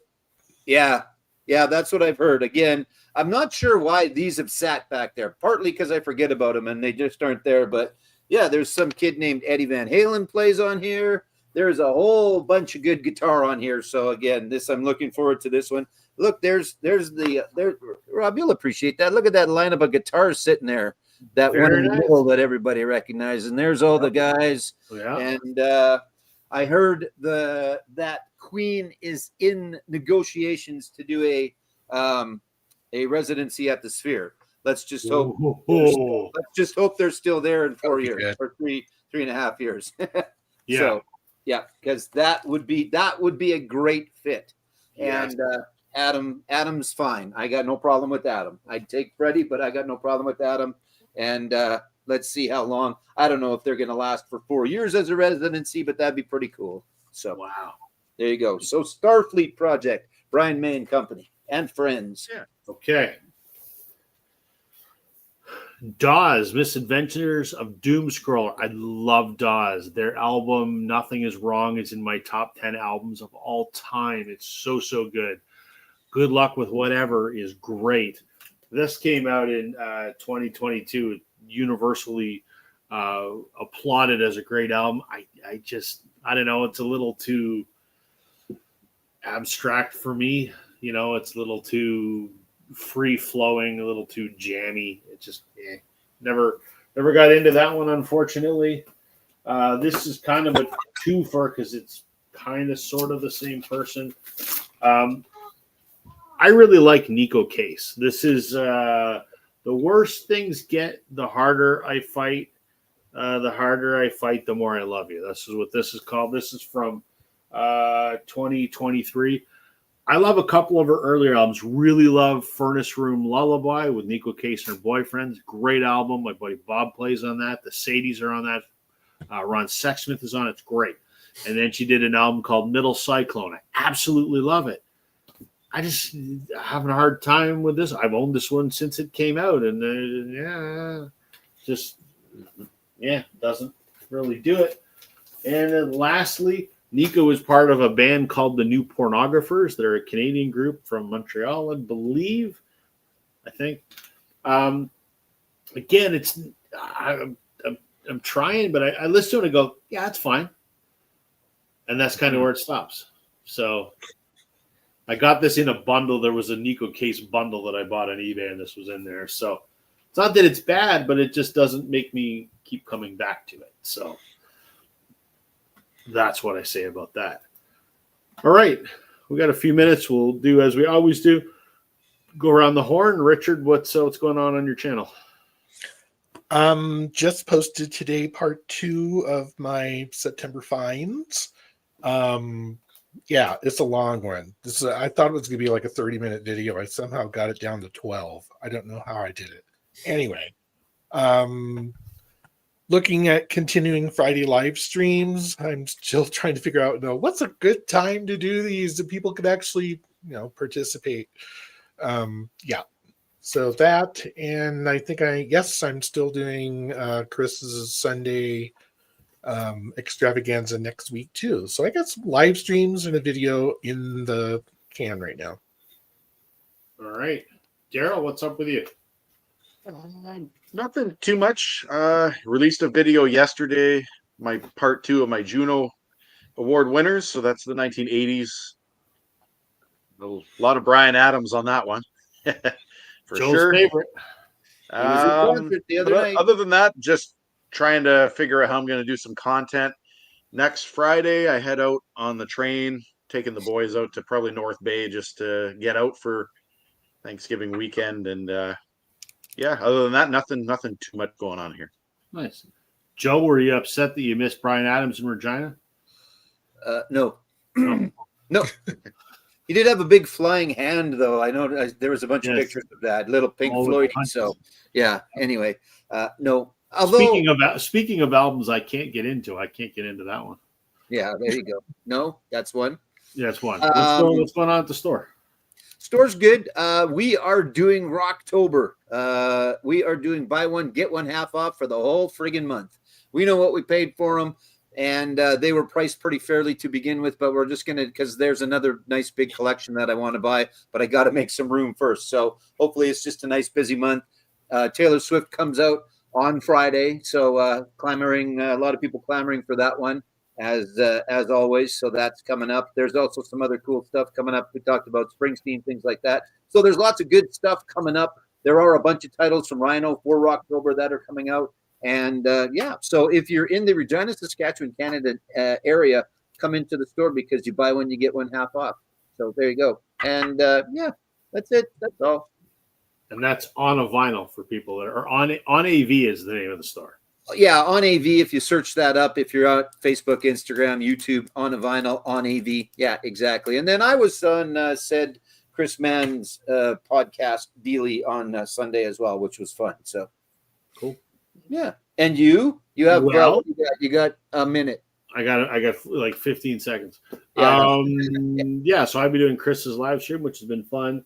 I'm going to do a Juno video this weekend, depending on how able I am to speak tomorrow, because I got to have some dental surgery tomorrow. So if I'm a swollen, blubbering ball of drool, I probably won't record a video. But as soon as I am mildly recovered from that, I'm going to do the Juno video, Daryl, because I think it's a great one. I got a lot of Juno Award winners here as well.